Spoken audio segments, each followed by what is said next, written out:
I gotta turn this off on my phone though. The comments and stuff. Where is, what's AED? Is that Alabama East Side? AED. Let me try and guess. Australia.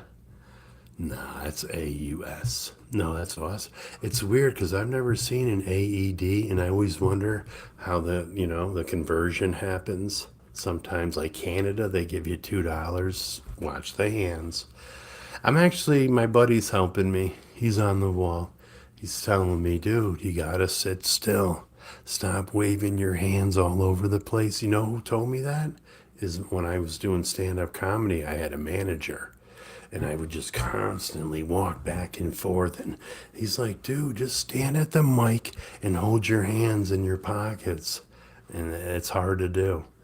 Some people and plus I'm just training, and just when my hands hit somebody's head, they just fall down and I get the belt.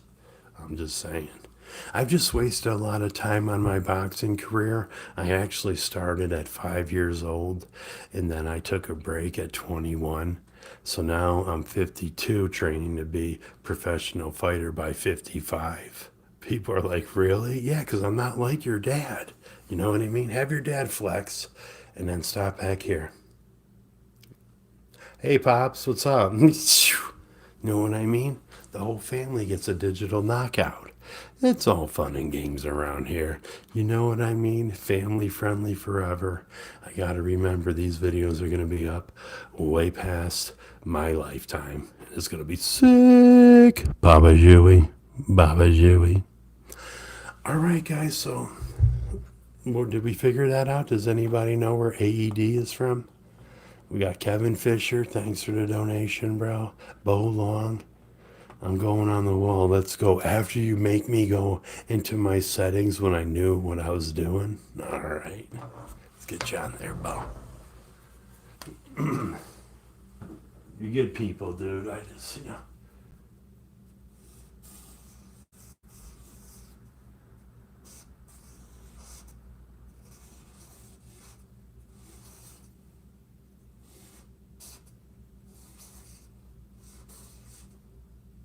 Oh, man. I ran out of room. Is Bolan all right? What's up, Bolan? How you been, dude?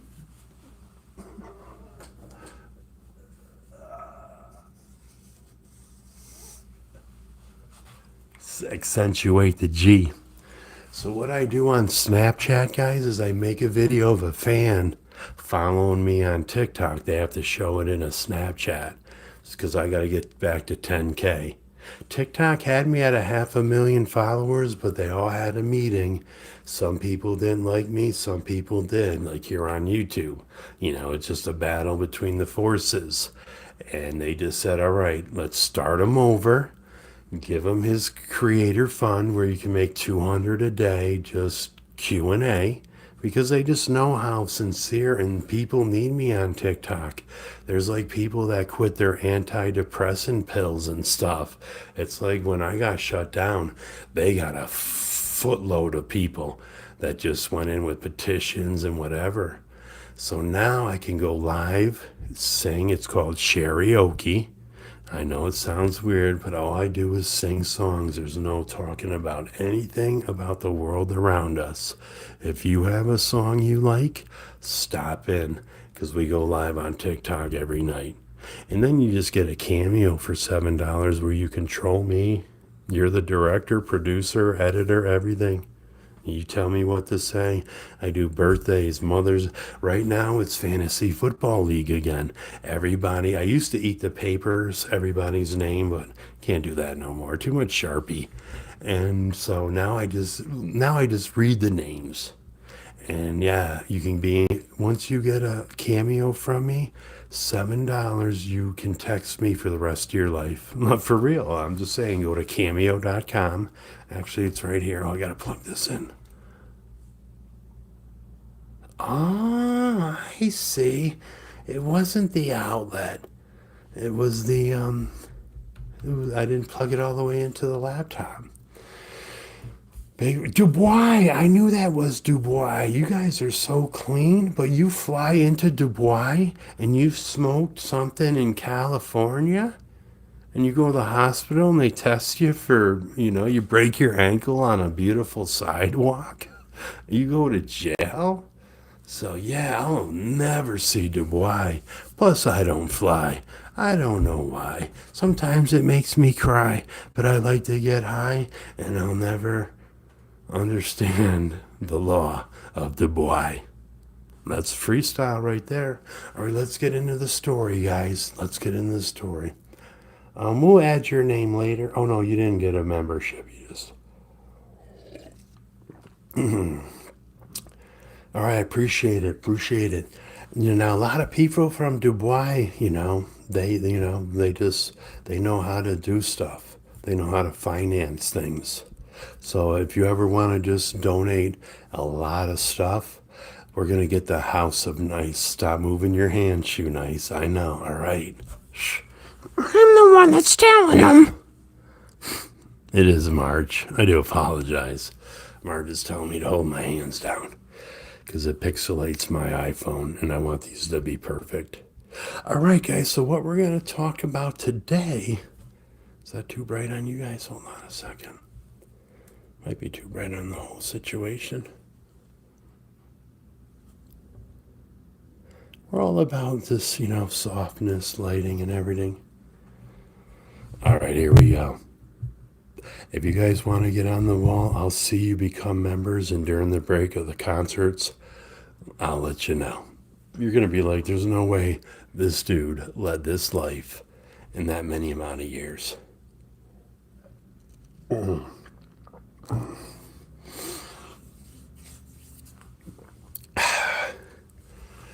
So, my first concert that I can remember in my head is my mom. She just was a party animal with 3 sons after a terrible divorce. So, we went to the Guess Who concert. Now, I always thought it was the Who Are You? No one knows what it's like to be the sad man, to be the bad man behind blue eyes. You know what I mean? That was Limp Bizkit. That wasn't the Who. That was sick though, man. Limp Bizkit could play like nobody else. We'll get to him. So yeah, so we went to a concert where we sat in the field. It was actually Glens Falls Public Park. And yeah, this band came out and it was crazy. Now, I had seen prior like bands inside like a bar or something. My mom would bartend and there would be like a festival. I don't know, I just remember sitting down and watching a band play while my mom served beer. Fuck the babysitter. We're taking the kids to the show. So then there was a big long break. I just, little kids don't go to concerts. So all of a suddenly, my father breaks up with my stepmother, right? And it becomes, open season. My father's just hitting on chicks. He meets this short little chick with short hair. I forget her name. I think her name was Jean, and she was marketer for Madison Square Garden. Madison Square Garden.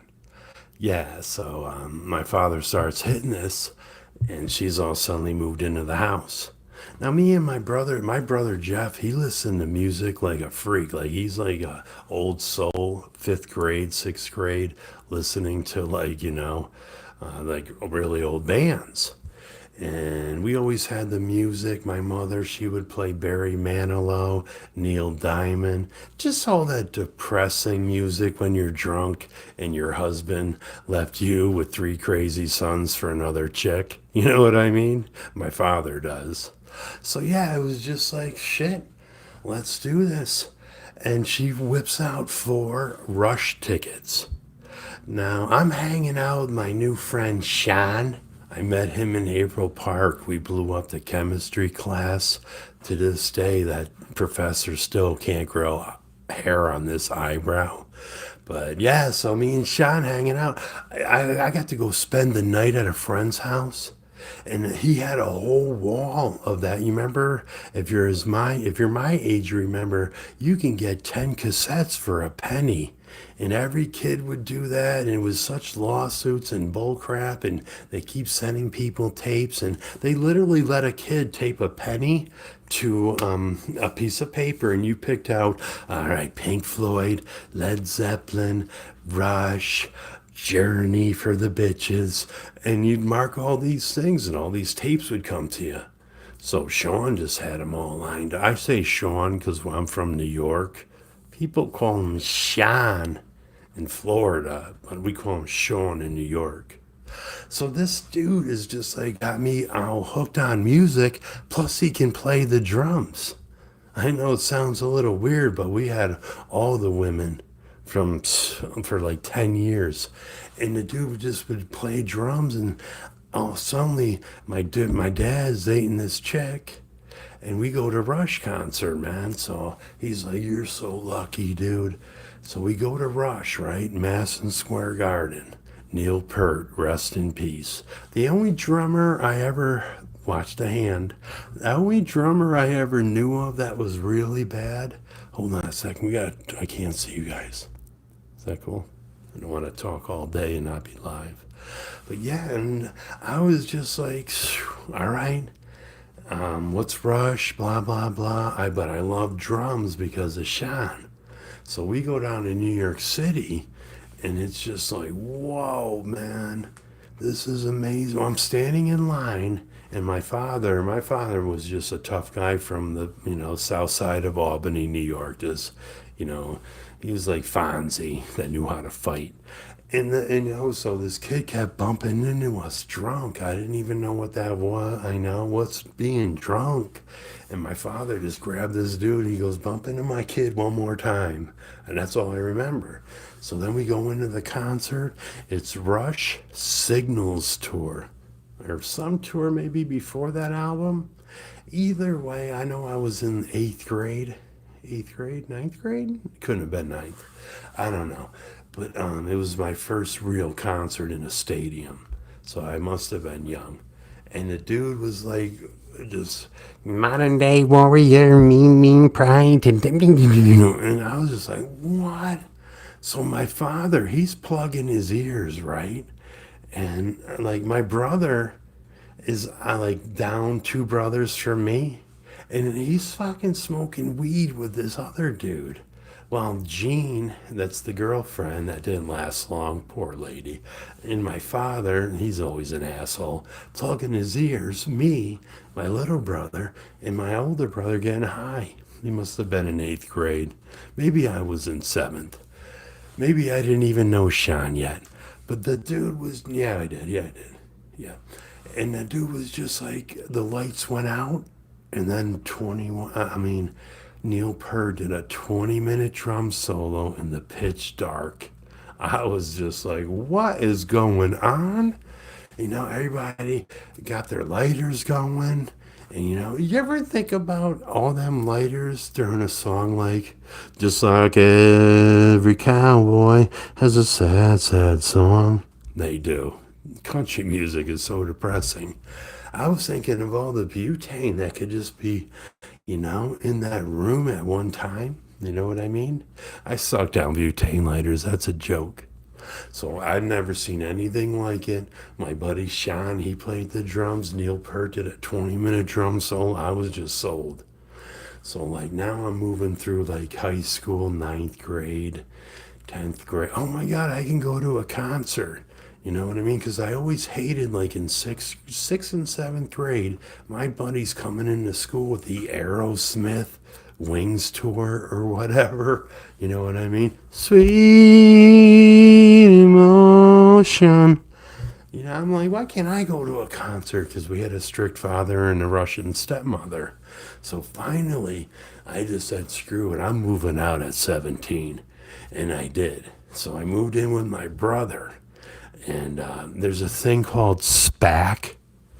It's Saratoga Performing Arts Center. If you ever toured with the Dead Fish or ever just, was a real concert goer, SPAC. So I move out of I was just drunk one day. I got out of rehab. My father's like, come on, I just paid for this rehab. I said, your work did. You put it under an insurance policy. You could do that back in the day. Like if your kid's really fucked up on drugs, your parents' insurance can actually pay for them to get help. I know, right? So I come out of that rehab, I'm all ready to get fucking high, trip on I didn't even know what mushrooms were. Acid?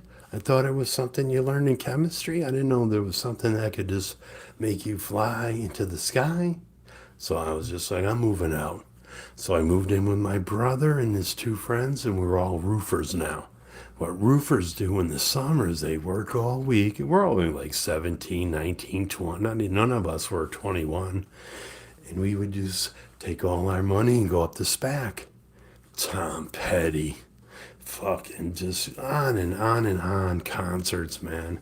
Concerts you wouldn't even really go see, but there's a lot of you know what E that rhymes with. But yeah, man, we just go up there and all suddenly Grateful Dead, they were in town. You went to Grateful Dead and then you just rush the fence, watch the hands. Just keep the hands on your lap. Turn them. So we were just like, hey, man, this is pretty cool, man. Just, I mean, Grateful Dead, they were deadheads for years, but then they would have newcomers coming in, you know, not millennials, but just dudes that like to take acid.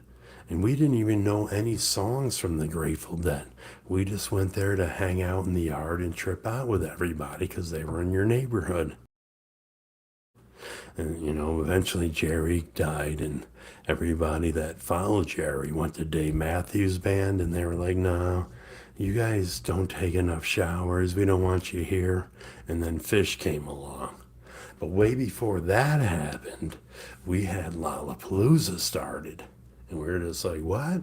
A bunch of bands together at once? So I was roofing, right? And I was just a guy that cleaned the ground. I was just a beast because these hands were made for shoveling just anything off the ground and knocking out the Logan Paul brothers and Bradley Martin. Steve will do it. No boys, whoever wants it. And I'm just sitting there and I'm just like, I am. And they're like, all right, go down and stand in line for the Motley Crue tickets. White Lions with them, or White Snake. And I'd stand in line. You don't have no computer shit back then. You would stand in line. Eventually, Ticketmaster came around a few years later. But every time SPAC had a concert, we were there. So there was a Lollapalooza one time. I think it was, I don't know, with the Cult of Personality song, Beastie Boys.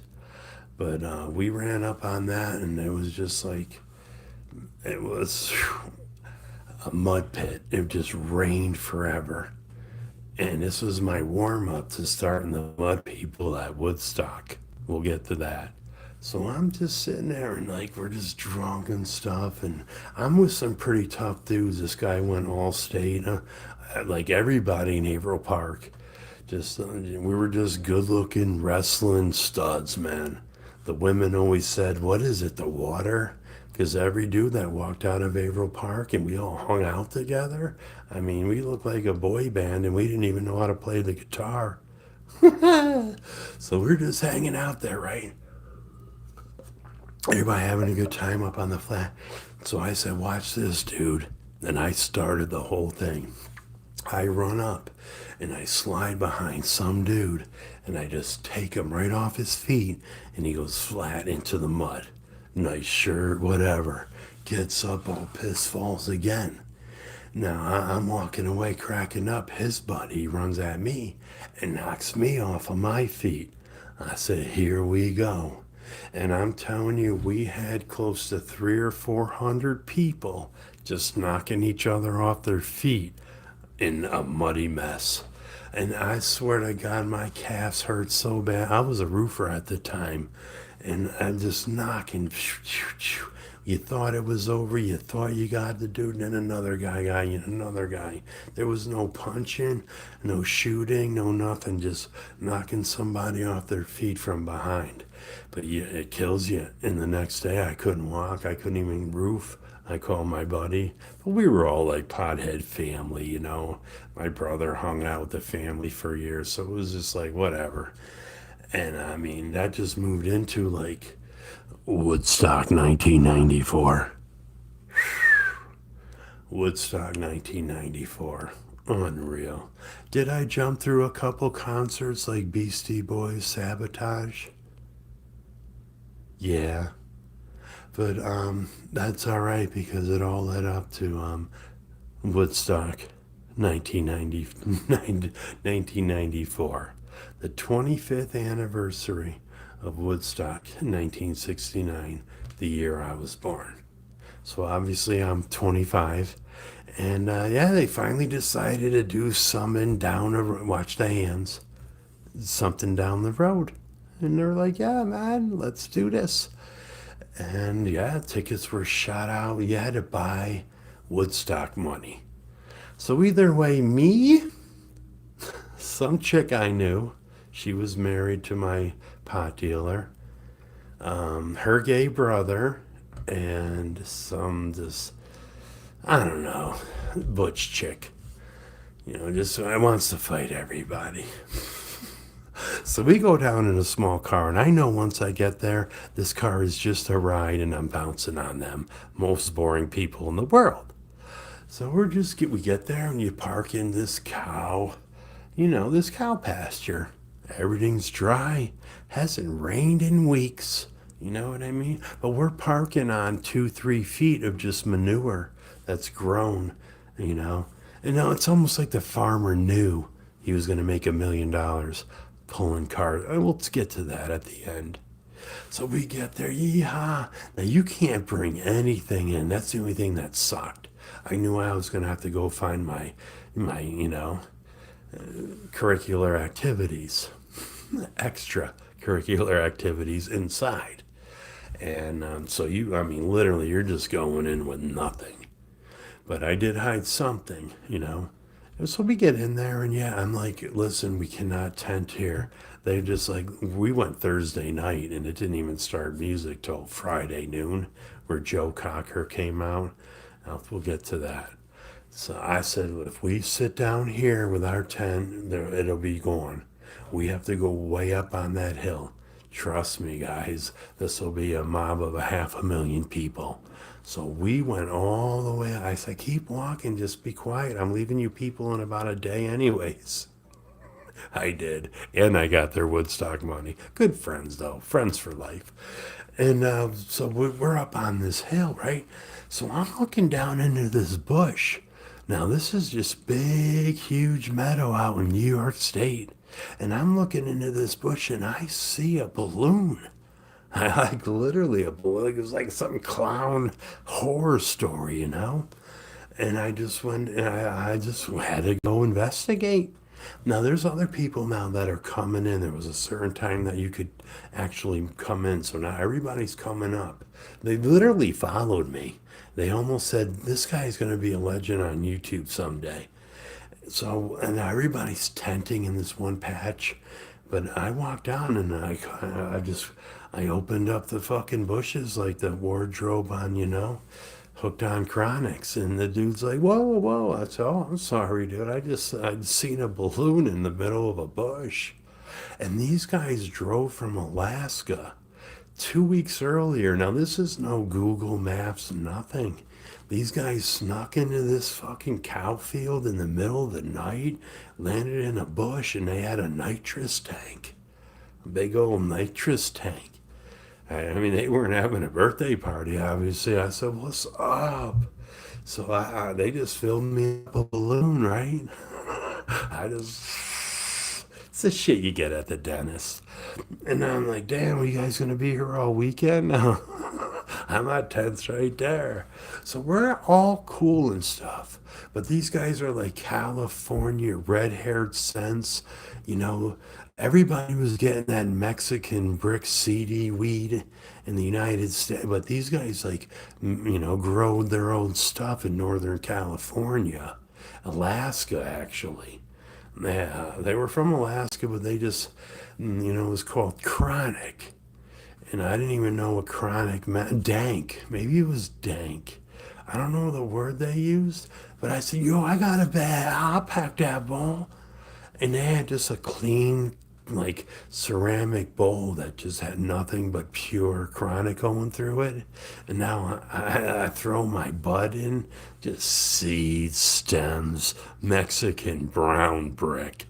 My father was a pothead, but he had good morals. He would say, son, never judge a man by the color of his skin. Judge him by the color of the weed he's smoking. If it's that brown Mexican shit, he's probably a jerk. Pot seeds are like deer in the road at night. Where there's one, there'll be others. I don't care about the SAT. Just bring me home some THC. You don't need A's. Just get me some haze. You know, good grades, good grade. I'll do the dishes. Yeah, man. So it's just like, I'm telling you, we walked in there and I was just like, I packed that shit and he took a hit and he blew all my weed out of his bowl so it wouldn't affect his bowl. And I'm just, what the fuck's going on here? I'm all zinging out on a balloon. Homeboy comes up and pops the thing with a fucking pen. I'm what? So now I'm zooming. I got these two guys. Yeah, it's funny what people call chronic these days. I'm like, whoa. I'm like, zing. Like a transformer, dude. What are you in my face for? They like, you better not. And thank God I wasn't a thief or a cruel person. They're like, you better not come back to this van. And then we find out you mess with our shit, we're going to give you a hippie needle. I'm like, a hippie needle? Yeah. They'll pump so much acid into your bloodstream, you'll never come back. And I'm like, you got me confused with a normal human, bitch. So what am I gonna do? Run back up to my gay friend and it's these two chicks, I said, bro, come here. And I say, come here right now. I was a roofer. I was big, man. These are two little dudes from Washington State, did I say? Alaska? But they drove all the way across the country. And I said, there's my tent right there, dude. You come back and you check that every night for that tank of nitrous, all right? So I'm just letting them know where I stayed, man. So they did get robbed because they left their van in the middle of a bush. So the next day, right, I wake up and it's just like, wow, man, this is crazy. I walked out of my tent and I bumped right into somebody else's tent. Now, I was sharing a tent with my girlfriend's best friend at the time. There was rumors that we slept together, but I would have never touched that with my gay friend's dick. You know what I mean? Trying to keep it family friendly. But yeah, so we're just hanging out and stuff. And I was like, I can't believe this. And I looked over the horizon and I said, come here, guy. I said, I told you. Imagine us down there right now. These are people coming in without tents. They're just coming in for a day. They had a day ticket. You can have a 3-day weekend thing or just a daily ticket. They should have never done that. But they didn't know it was going to rain for 2 days. So either way, I'm just like, you guys are boring. They're just hanging out. I gotta go hit the shit. I gotta go see this, man. This is amazing.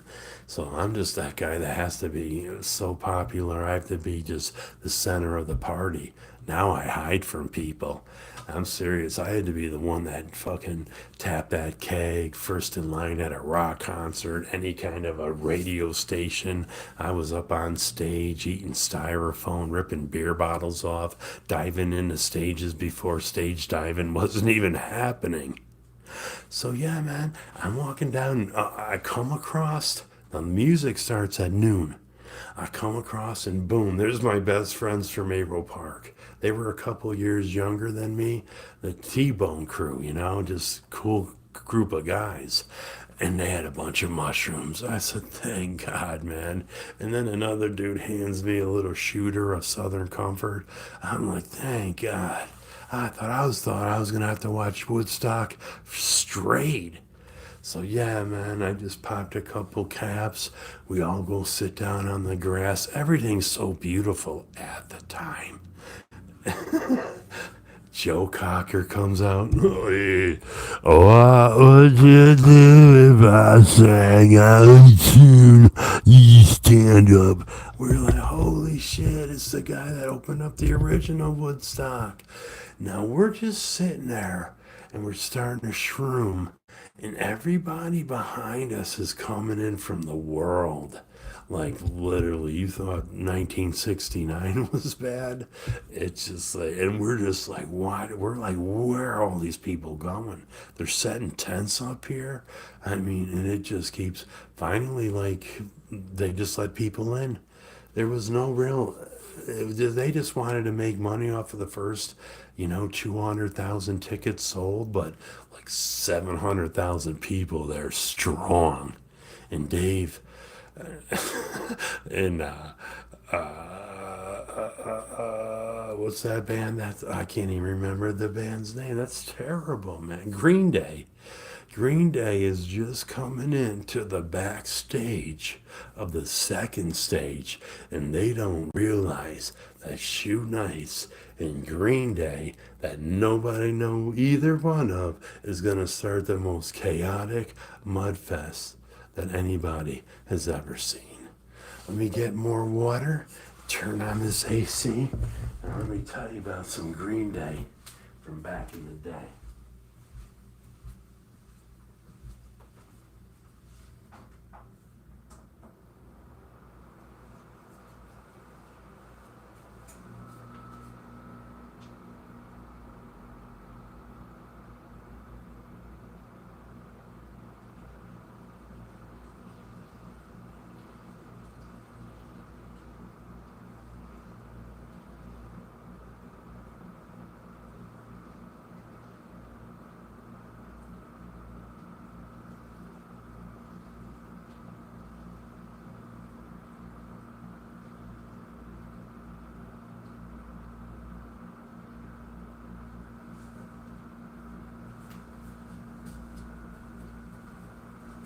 Oh, we got Simply Juice.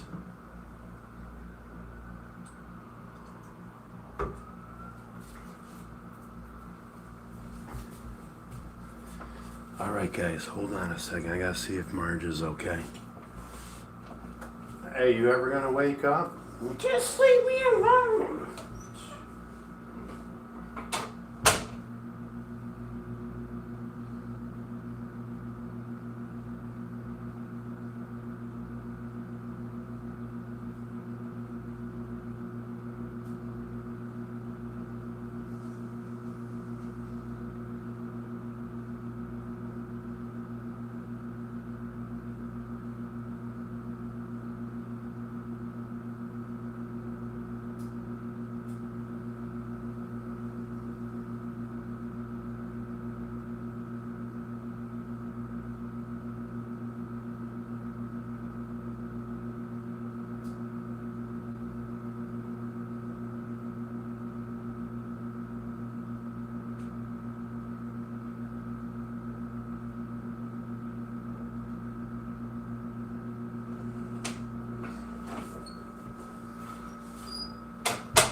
now, all right, couple bands pass, and I'm like shrooming.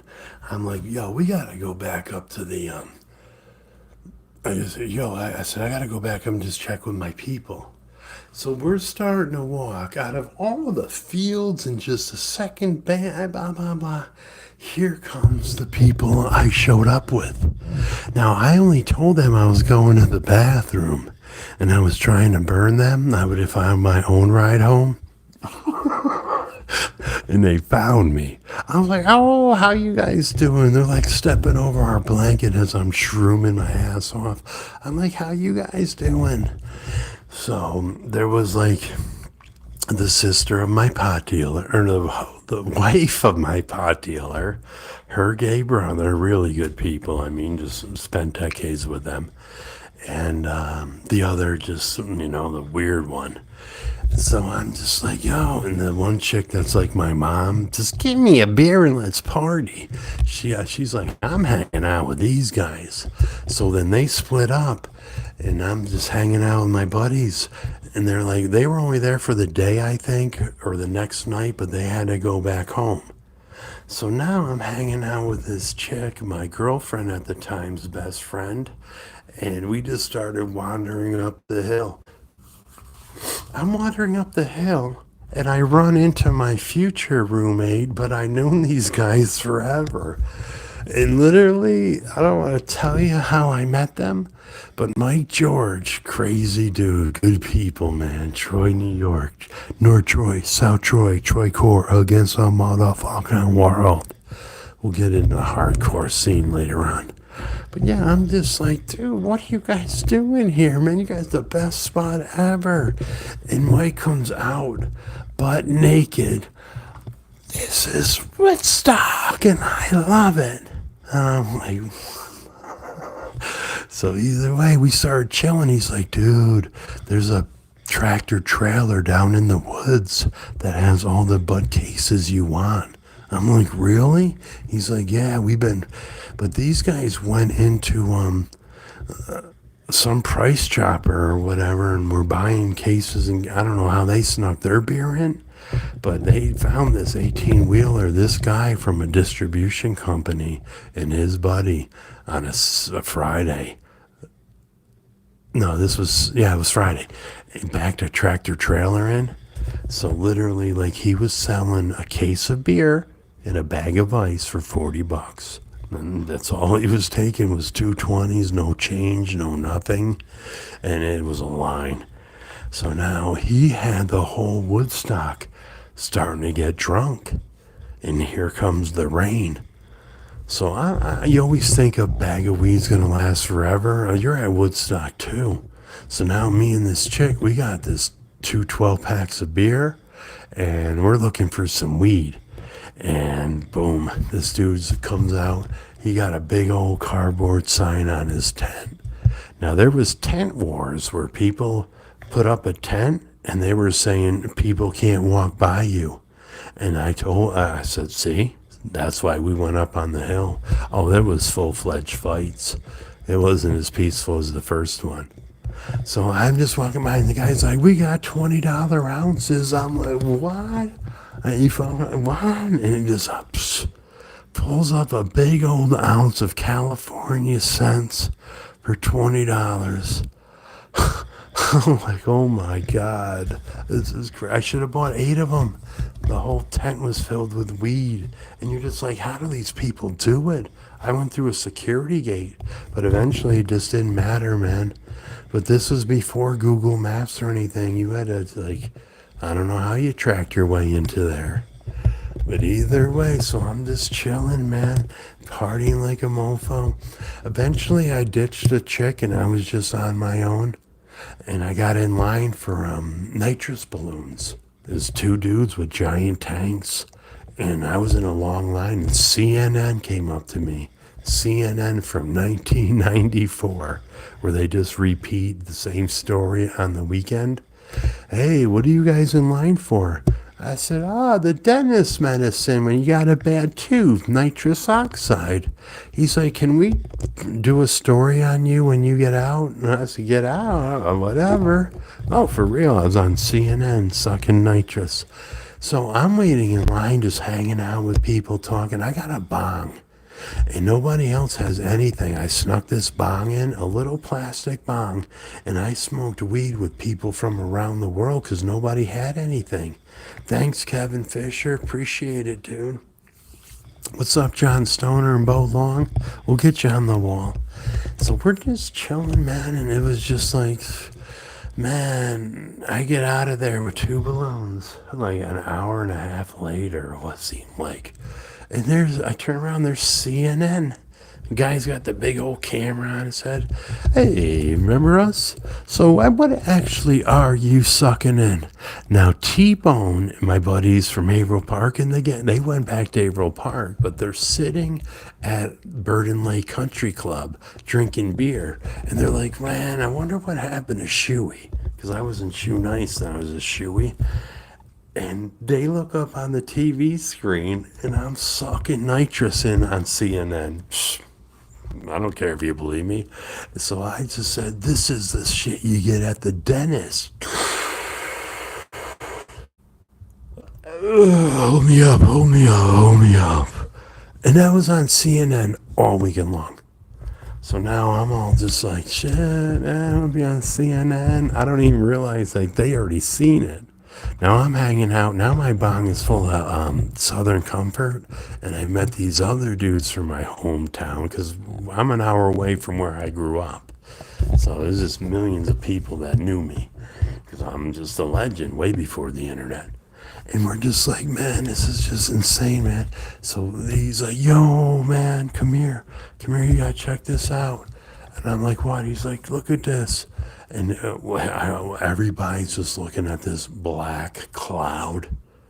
And I'm like, oh my God, man, this is like, it's going to be a storm. And it was Woodstock 1 all over again. It came over and it just rained. You couldn't see anything. It just became mud everywhere.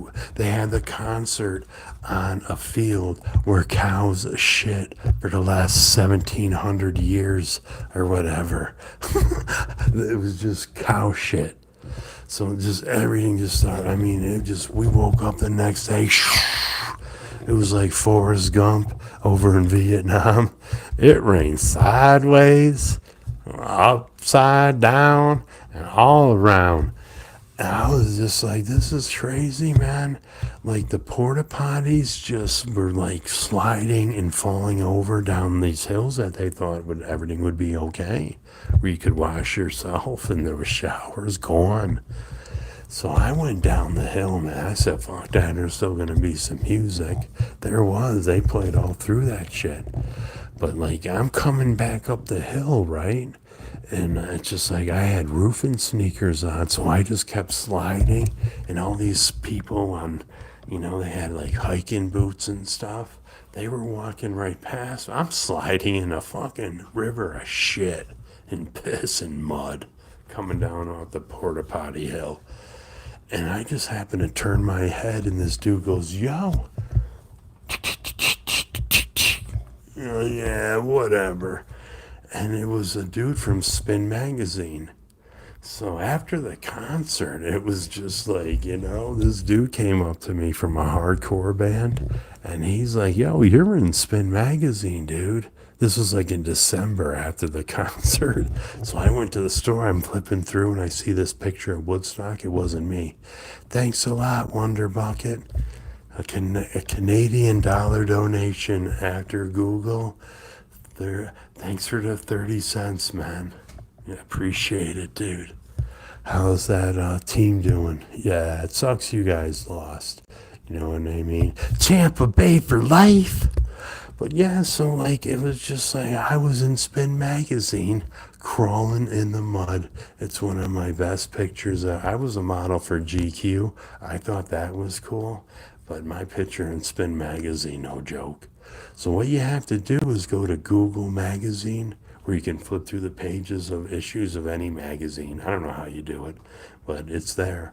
Spin Magazine, 1994, December issue.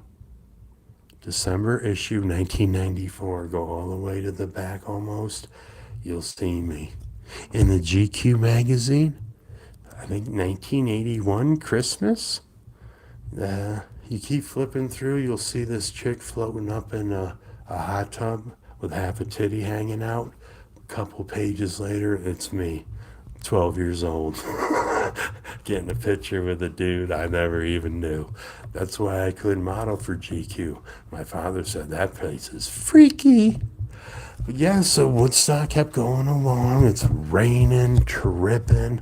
I'm just eating whatever anybody gives me. I don't care. I'm just flying. I know I have to go back to work Tuesday. And yeah, the sun came out, man. The sun came out, but it was so muddy. And Metallica was coming on that Saturday night. So I literally just like pushed through like a 500,000 people. I just needed to touch the front barrier of where Metallica was playing. And then I was like, wow, that was a waste of time. They sounded like shit.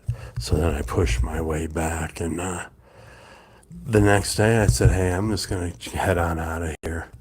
And I got up to the top of the hill. And it was like everybody was stuck in the mud. Thousands of cars, thousands. And they couldn't get out. And tow trucks wouldn't go in. So this guy, he was on the news and everything. And it was a farmer and his kid. They had 2 tractors. And they would pull you out of the mud onto the street for $100. If you didn't have the money, go get a ride from somebody. I don't even know if there was ATMs back then. Was there? 94? Must have been. So literally, like, you couldn't get out. Oh, you could write a check. I think you could write a check. This guy made like $500,000. He pulled out like 1,000 cars, $100 a piece. What's that? Is that $1 million? But I just walked out onto the street, hitchhiked, got a ride to a store, and I just called my girlfriend. And I was like, hey, I'm stuck down here at Woodstock. Is there any way you can come get me? So she drove down. She wanted to know what's up. She didn't even know her best friend was going. So I get in the car, right? I get in the back. I'm like, I don't want to get the seat dirty in the front. And she's like, so where'd you sleep? And I said, in a tent. In whose tent? Tara's. Fucking asshole. Sounded just like Marge Simpson. So that's how Woodstock ended for me. So then through the years, it's just like I loved music. And I just started, I started hanging out, man, with these dudes because that's where my mom lived. And they were all like hardcore bands like Cranial Abuse. They became Stigmata. But it came generation after generation, from Cro-Mags, Madball, just like, CBGB down in New York, and then some New Jersey bar, Harbinger, Dying Breed. I just lived with people that just fucking practice in the basement, and then we just went to see their shows. And then other famous people would come around at these shows. And I was just a drunk man. I just loved to get into the mosh pit and just fucking swing myself, fall on the ground. People would help me back up. Like, for real, man. I mean, what the fuck was their name, man? He's gonna be pissed he ever sees this video. But man, these guys were fun. They just pounded. Some of the hardest bands I ever seen live, Beastie Boys, for just music coming through the speakers into your soul. Limp Bizkit was no joke, man. In a small venue, them dudes pounded. I never heard anything like that in my life. But you get into that close music scene. Eventually I just, you get too old to go into mosh pits, and I knew I could always be a singer. Die! That's more death, death metal. I didn't really get into that, Jonah. I'm sorry, dude. It just sounds all the same. I need a story to a song, Spicy punk rocker in the house. All right, guys. So we just got done with a story about rock concerts and stuff. I'll probably think of a million other things. I remember when I was in rehab, and my girlfriend wrote me a letter. She's like, "You wouldn't believe the Slayer concert. There was some crazy dude with wavy blonde hair getting his ass kicked." That was my best friend, Shannon. He hung himself over a chick. Don't ever hang yourself over anything. Life gets better. I'm going to beat his ass when I get to heaven. But his name was Shannon Joy, too. But literally, man, he got his ass kicked. He always thought he was a badass, man. And it just like he could never back his talk. Plus, he had a soft jaw. I mean, I used to throw him around on Super Bowl weekend. Me and him could watch Super Bowl as long as we didn't get potato chips on the floor. His mother was just the devil. You're watching the Super Bowl with your buddy, juniors in high school, 10th grade juniors. And like, I'm eating a chip and a little chip falls on the floor. What do you expect me to vacuum after you? Holy shit. That's where I learned how to eat shit off the ground. 3-second rule. Hey, I never met a mother like his. But either way, we gotta get you guys on the wall, man. You like this, John Stoner? We're going to keep these up forever. We got the haters disliking. Then I put like 30, 40 ads on these bitches. And we're just going to have shoe streams. Instead of eating stuff, I'm just going to ramble on every day for like 3 or 4 hours. If H3 can do it, so can I. You just got to be consistent. You gotta have people come back and say, "Oh, he is still here." Like the Today Show, like the Weather Channel for roofers. We always watch the Weather Channel. Yeah, it's for roofers. It isn't for anybody else in America other than roofers and maybe people that, catch lobster. All right, we put Bo on there. Spicy punk rocker. Kevin Fisher, you keep donating. Why don't you just become a member? You know what I mean? Oh, too much data. Nobody cares. Oh, I was talking to Harley from Epic Mealtime. And I'm like, bastards got me with 500,000 subs, but I can make money again. And then he messaged me back. He's like, yeah, and they got your data. And I was like, that's why I like bad credit, bro. Protects me from identity theft. You ain't getting shit with my data. You need credit and a social security number. I always have him cracking up. Thanksgiving, I know it's going to be a good time, Spicy. Sorry about the lighting and everything, guys.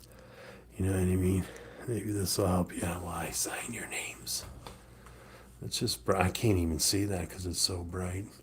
But these are just the first shoe streams. There's going to be plenty more after that. And it's just good, man. We're just going to ramble on. And these will be just like libraries of things that are on Spotify too. And sometimes I'll get better with the audio, but right now it's free, so don't cry to me. Hey. Kevin Fisher, I knew you were gonna. That's why I was warming up the pen, bro. John Stoner, he ain't there yet.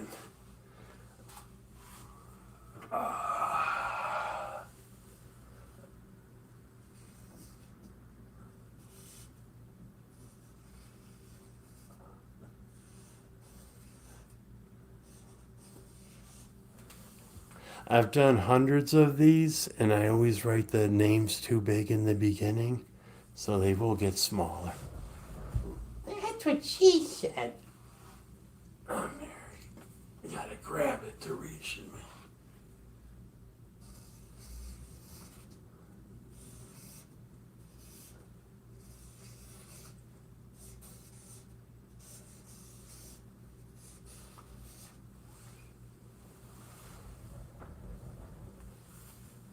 Did I go up on that? I hate when I go up. That's all right. I'll slide somebody underneath that. Do that all the time. What's his name again?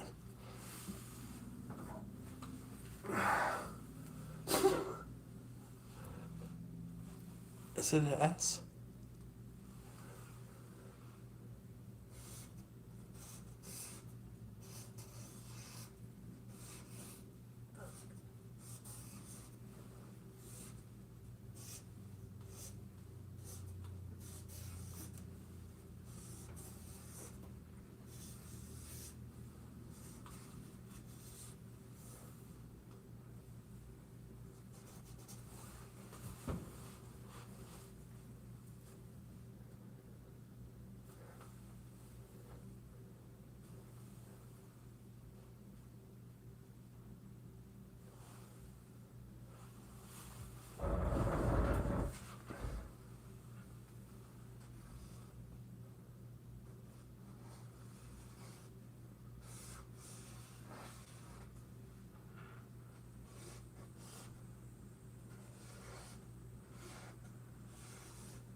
I hope I spelled it right. It's hard to see.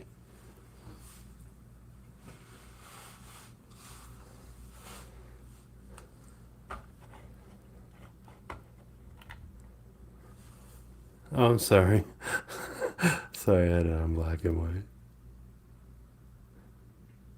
I'm looking at the man in the mirror. I'm sorry, guys. We'll darken them. Oh, see, I'm writing them way too big. I'm cutting into real estate right now. When it's full, it's full. I don't need weed money. This is just for glory of people that are going to be around forever. You know what I mean?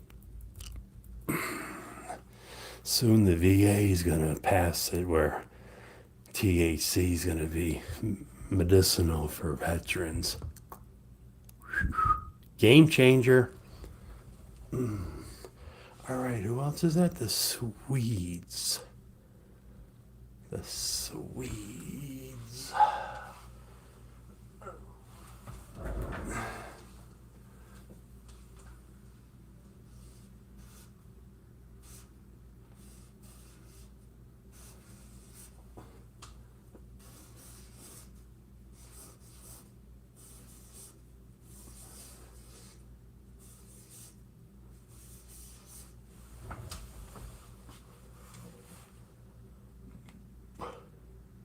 Where'd it go?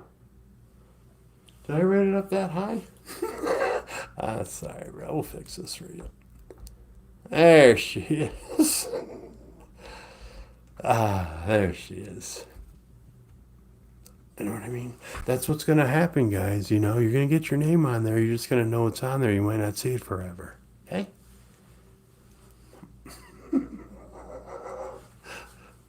Yeah. What I'm going to do, actually, is back up the camera. Back up the jam. Back up the jam. There we go. Oh, plenty of room. Real estate. You will drop that down a little bit. I want to give. There we go. All right, guys. What I like to do is keep these podcasts about an hour long. So somebody in their own human psyche doesn't say, oh my God, it's 3 hours long. I ain't got time for that. Oh, it's Shoe Nice. I got an hour. See how I'm working the mind? It's just like the Yoda Jedi mind trick. He's not lying. That's Shoe Nice. You guys have a wonderful afternoon, a wonderful morning, and we'll be back live in about 2 hours. Keep disliking haters. Yeah, I'm hungry. I'll get you something to eat, March.